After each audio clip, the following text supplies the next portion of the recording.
الحمد لله نحمده ونستعينه ونستغفره ونؤمن به ونتوكل عليه ونعوذ بالله من شرور أنفسنا ومن سيئات أعمالنا من يهده الله فلا مضل له ومن يضلله فلا هادي له وأشهد أن لا إله إلا الله وحده لا شريك له وأشهد أن سيدنا وسندنا ونبينا ومولانا محمدا عبده ورسوله صلى الله تعالى عليه وعلى آله وأصحابه وبارك وسلم تسليما كثيرا أما بعد فأعوذ بالله من الشيطان الرجيم بسم الله الرحمن الرحيم ألهاكم التكاثر حتى زرتم المقابر كلا سوف تعلمون ثم كلا سوف تعلمون كلا لو تعلمون علم اليقين لترون الجحيم ثم لترونها عين اليقين ثم لتسألن يومئذ عن النعيم آمنت بالله صدق الله مولانا العظيم وصدق رسوله النبي الكريم ونحن على ذلك من الشاهدين والشاكرين والحمد لله رب العالمين.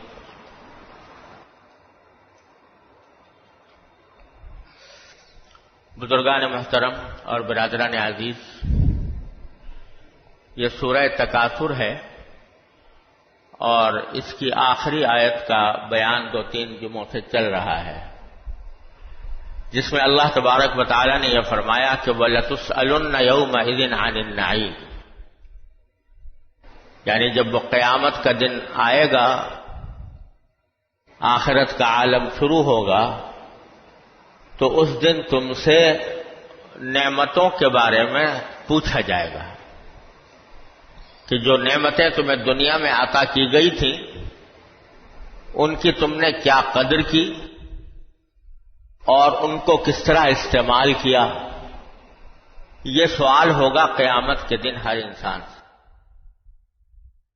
بات کہنے تو مختصر سی ہے کہ نعمتوں کے بارے میں سوال ہوگا، لیکن اگر اس کی گہرائی میں جائیں تو یہ بڑی ہی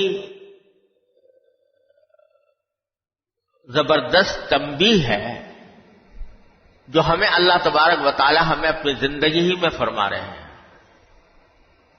کہ جو نعمتیں تمہیں ہم نے دنیا کے اندر عطا فرما رکھی ہیں ان کو استعمال کرتے ہوئے اس بات کا خیال کرو کہ ایک دن آئے گا جب تم سے ان سب نعمتوں کے بارے میں پوچھا جائے گا. یہ امتحان ہے جو تم سے لیا جائے گا قیامت کے دن، اور اس امتحان کے اندر تمہیں اگر تم نے صحیح جواب دیا اور صحیح حقیقت بتائی تو تم کامیاب ہوگے، ورنہ زبردست ناکامی ہے. یہ پہلے سے ایک تنبیہ فرمائی جا رہی ہے اللہ تبارک و تعالیٰ کی طرف سے. تو اگر دیکھو تو یہ بڑا زبردست لمحہ فکریہ ہے ہر انسان کے لیے، کیونکہ ہر انسان ہر آن اللہ جل جلالہ کی نعمتوں میں ڈوبا ہوا ہے.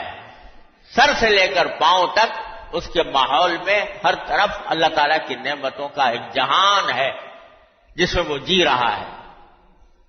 ان سب کے بارے میں جواب دینا ہوگا کہ تم نے اس کو کس طرح استعمال کیا، اس کی کیا قدر پہچانی.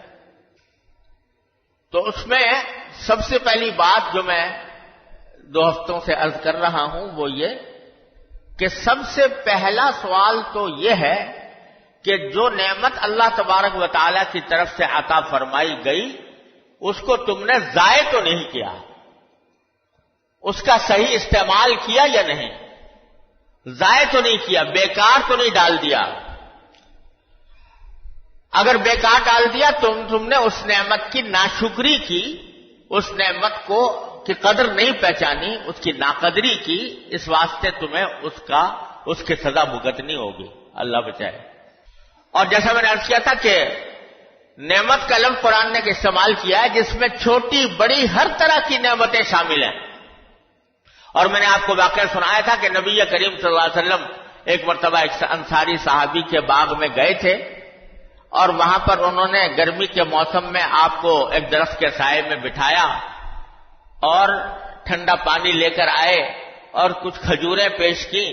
آپ نے کھجوریں تناول فرمائی، ٹھنڈا پانی پیا اور اس کے بعد فرمایا کہ یہ بھی ویسی نعمت ہے جس کے بارے میں قیامت میں پوچھا جائے گا کہ تمہیں ہم نے ٹھنڈا سایہ بخشا تھا، ٹھنڈا پانی دیا تھا، کھجوریں دی تھی، تم نے اس کا کیا حق ادا کیا؟ اس میں آپ نے یہ بتایا کہ چاہے دیکھنے میں وہ معمولی بات نظر آ رہی ہو، معمولی نعمت نظر آ رہی ہو، لیکن اگر تم نے اس کی ناقدری کی تو اس کا تمہیں آخرت میں جواب دہ ہونا ہوگا۔ اس لیے نبی کریم صلی اللہ علیہ وسلم نے بڑی ہی احتیاط کے ساتھ اللہ تعالی کی نعمتوں کی قدر پہچاننے کی تاکید فرمائی اور اپنے صحابہ کرام کو اس کی تربیت دی۔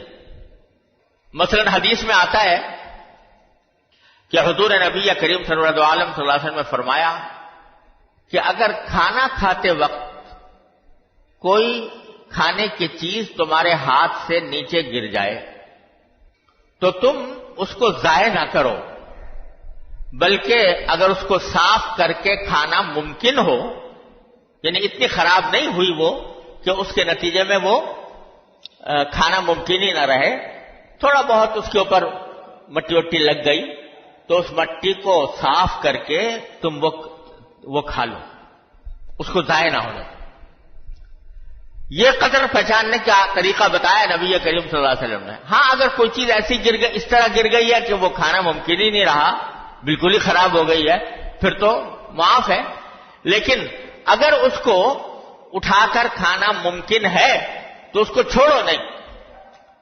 آج ہم چونکہ نبی کریم صلی اللہ علیہ وسلم کی تعلیمات سے دور ہوتے جا رہے ہیں، اس واسطے اس کو عیب سمجھتے ہیں کہ زمین سے اٹھا کر کوئی چیز کھا لی جائے۔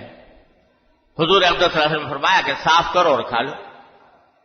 اور ایک واقعہ منقول ہے کہ جب حضرات صحابہ کرام رضی اللہ تعالیٰ عنہ ایران گئے تو ایران میں کسرا کی حکومت تھی۔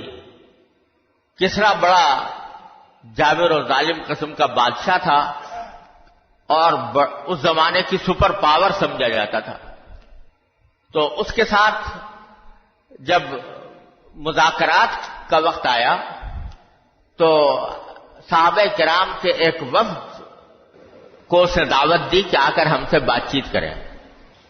حضرات صحابہ کرام میں سے حضرت حذیفہ ابن یمان رضی اللہ تعالیٰ عنہ، حضرت ربیع ابن عامر، یہ حضرات مذاکرات کے لیے گئے۔ جب مذاکرات کے لیے گئے تو کسرا نے، جیسا کہ ایک شاہی مہمانوں کے ساتھ سلوک ہونا چاہیے، اس نے ایک دسترخوان بچھا کر اور صحابہ کرام کو کچھ کھانے پینے کی چیزیں پیش کی۔ تو صحابہ کرام بیٹھے تھے، اتفاق سے ان میں سے ایک صحابی کے ہاتھ سے نوالا کوئی چیز تھی کھانے کی، وہ کھا رہے تھے تو ہاتھ سے نیچے گر گیا، وہ نوالا نیچے گر گیا۔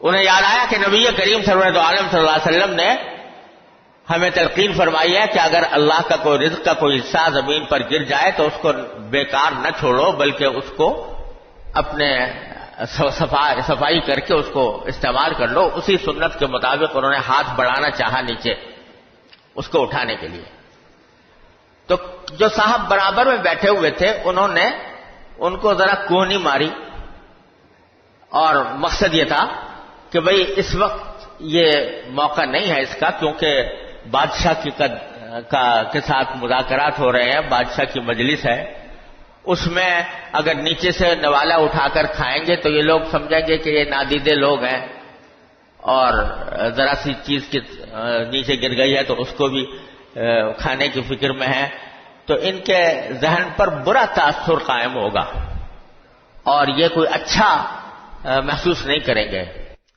تو انہوں نے ان کو کہا کہ اس وقت رہنے دو، اس کو گر گیا ہے تو گر گیا۔ تو جواب میں انہوں نے اپنے ساتھی سے کہا کہ اترک سنت رسول اللہ صلی اللہ علیہ وسلم بہؤلاء الحمقى، کیا میں اللہ کے رسول صلی اللہ علیہ وسلم کی سنت کو ان احمقوں کی وجہ سے چھوڑ دوں؟ نبی کریم سرور عالم صلی اللہ علیہ وسلم کی تعلیم ہے مجھے میرے سامنے، اس کے اوپر میں عمل کر رہا ہوں، یہ اچھا سمجھیں یا برا سمجھیں، اور یہ اس کا اچھا تاثر لیں یا برا تاثر لیں، میں تو نبی کریم سرور عالم صلی اللہ علیہ وسلم کی بیان کی ہوئی تعلیم اور آپ کی دی ہوئی تربیت کے خلاف نہیں کروں گا۔ چنانچہ اٹھایا اور کھا لیا، صاف کیا اور کھا لیا۔ یہ وہ بات ہے کہ جب دل میں نبی کریم سرور عالم صلی اللہ علیہ وسلم کی سنت اور آپ کی تعلیمات کی عظمت، اس کی محبت دل میں پیوست ہو جاتی ہے تو پھر انسان ساری دنیا سے بیگانہ ہو جاتا ہے۔ پھر دنیا اچھا کہے یا برا کہے، مذاق اڑائے یا ہمیں تنگ نظر سمجھے، ہم تو نبی کریم صلی اللہ علیہ وسلم کی سنت کے اوپر عمل پیرا ہیں۔ ایک ایسا ہی واقعہ اور یاد آ گیا، حضرت عثمان ابن عفان رضی اللہ تعالیٰ عنہ، آپ نے سنا ہوگا کہ ایک موقع صلح حدیبیہ کے موقع پر ایسا آیا تھا کہ نبی کریم سرور عالم صلی اللہ علیہ وسلم اپنے صحابہ کے ساتھ عمرہ کرنے کے لیے تشریف لے گئے تھے۔ مکے کے کافروں نے ان کو روکا اور کہا کہ اگر آپ آگے بڑھے تو ہم آپ سے جنگ کریں گے۔ حضور اقدس صلی اللہ علیہ وسلم جنگ کرنے کے خیال سے نہیں آئے تھے، عمرہ کرنے کے لیے آئے تھے، اس واسطے آپ نے ان سے کہا کہ اگر تم کوئی مصالحت کی بات کرنا چاہو تو ہم کرنے کو تیار ہیں۔ تو انہوں نے کہا اپنا کوئی آدمی ہمارے پاس بھیج دیجئے۔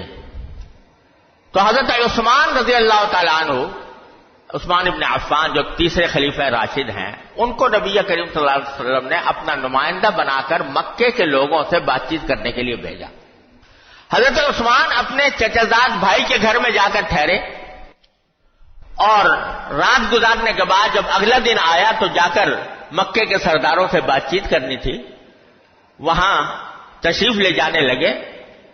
تو حضور اقدس صلی اللہ علیہ وسلم کی تعلیم یہ تھی کہ تم اپنے پاجامے یا ازار یا شلوار جو کچھ بھی پہنی ہوئی ہو اس کو ٹخنوں سے نیچے نہ رکھو۔ حضور اقدس صلی اللہ علیہ وسلم کا یہ ارشاد ہے۔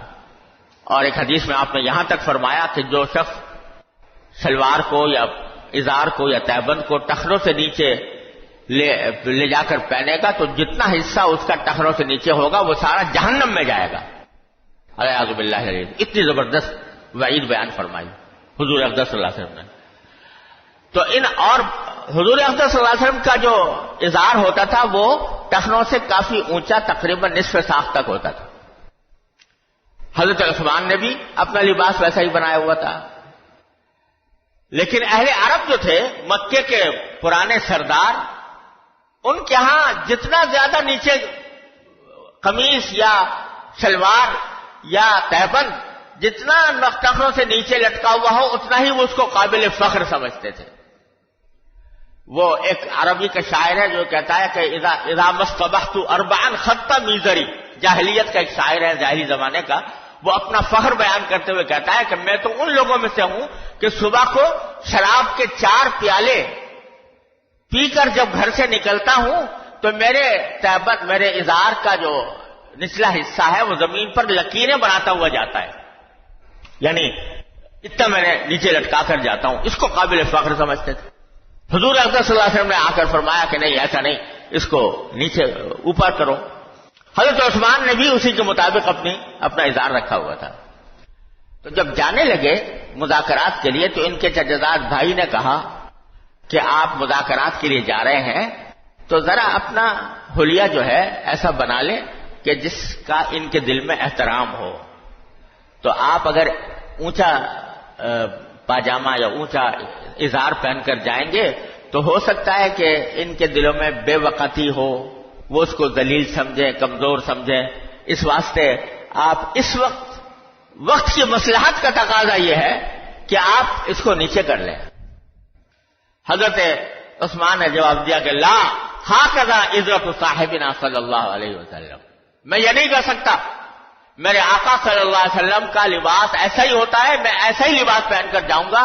یہ ہماری بات کو سمجھیں یا نہ سمجھیں، ہمیں اچھا سمجھیں یا برا سمجھیں، مجھے اس کی پرواہ نہیں ہے. میں نبی کریم صلی اللہ علیہ وسلم کی تعلیمات کا پابند ہوں، اس کے مطابق عمل کروں گا. حضرت عثمان نے یہ ارشاد فرمایا.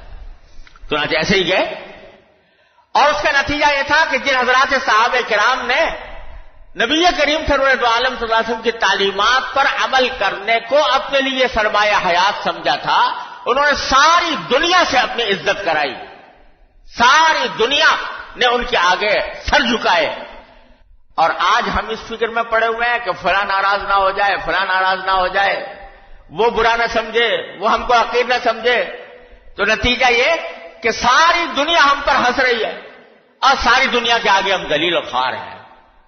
کسی ہمارے ملک کے ایک شاعر نے بڑی اچھی بات کہی تھی کہ ہنسے جانے سے جب تک تم ڈرو گے، ہنسے جانے سے جب تک تم ڈرو گے، زمانہ تم پہ ہنستا ہی رہے گا. جب تک تمہارے دل میں یہ خوف ہے کہ مغرب کے لوگ ہم پر ہمارا مذاق نہ اڑائیں، یا فلاں قوم ہمارے مذاق نہ اڑائے، اور اس کی وجہ سے اپنے حالات میں تبدیلیاں پیدا کرتے رہتے ہو اور اللہ تبارک و تعالی اللہ کے رسول صلی اللہ علیہ وسلم کے احکام کو نظر انداز کیے ہوئے ہو، جب تک یہ تمہارا رویہ رہے گا، زمانہ تم پہ ہنستا ہی رہے گا، تمہارا مذاق اڑاتا رہے گا، تمہیں ذلیل کرتا رہے گا، تمہاری پٹائی کرتا رہے گا. اور آنکھوں سے دیکھ رہے ہیں کہ یہی ہو رہا ہے. صحابہ کرام رضی اللہ تعالی عنہم اجمعین، انہوں نے ان کے دل میں سما گئی تھی نبی کریم صلی اللہ علیہ وسلم کی تعلیمات. اس کے نتیجے میں ساری دنیا سے اپنا لوہا بھی منوایا اور اپنی عزت بھی کرائی. ساری دنیا نے ان کی عزت و اکرام کے لیے ان کے اپنے بازو بچھائے. تو عرض کر رہا تھا کہ یہ بات کہ لقمہ نیچے گر جائے تو اس کو صاف کر کے کھا لو، یہ نبی کریم صلی اللہ علیہ وسلم کی تعلیم تھی.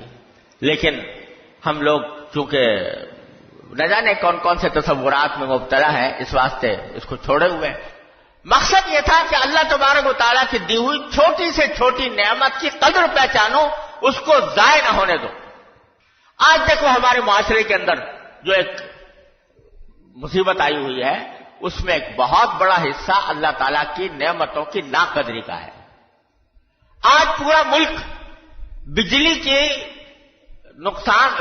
کی کمی اور لوڈ شیڈنگ سے بل بلا رہا ہے. مظاہرے ہو رہے ہیں، احتجاج کیے جا رہے ہیں، اور حکومت کی واقعتاً نااہلی ہے کہ اس نے اب تک اس مسئلے کو حل نہیں کیا.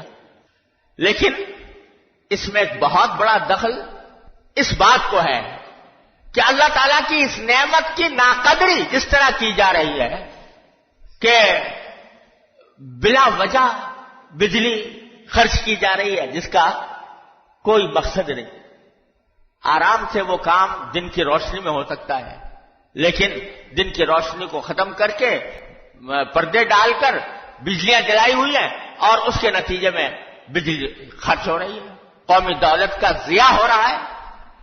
اور یہ تو وہ ہے، نہ جانے آپ ذرا نظر دوڑا کر دیکھو، تقریباً ہر گھر میں اور ہر دفتر میں یہ منظر نظر آئے گا کہ بجلی کے قمقمے بلا وجہ جل رہے ہیں. ان کو بند کرنے سے کوئی نقصان نہیں ہوگا لیکن جل رہے ہیں. پنکھے بلا وجہ چل رہے ہیں، اے سی بلا وجہ چل رہے ہیں. یہ اللہ تبارک و تعالیٰ کی دی ہوئی نعمت کی ناقدری ہے جس کے نتیجے میں پوری قوم اس کا نقصان بھگت رہی، غلط طریقے سے استعمال ہو رہا. ایک طرف تو بجلی کی کمی کا رونا رویا جا رہا ہے اور دوسری طرف کھیل اور میچ جو ہیں وہ رات کے وقت میں منعقد کیے جا رہے ہیں کہ سرچ لائٹیں لگا کر اعلیٰ ترین بجلی کا انتظام کر کے، جس میں بے انتہا خرچ ہوتا ہے، اور وہ کھیل، حالانکہ کھیل دن میں بھی ہو سکتا ہے مگر رات کے وقت ہو رہا ہے۔ تقریبات کے اندر جو عالم آپ دیکھتے ہیں بجلی کے ضیاء کا، اس کو آپ آنکھوں میں رکھیے، اس کو سامنے رکھیے۔ غرض ہم نے اللہ تعالیٰ کی اس نعمت کی ناقدری کی، اللہ تعالیٰ نے چھین لی ہم سے یہ نعمت، اور اس کے نتیجے میں پوری قوم بلبلا رہی ہے۔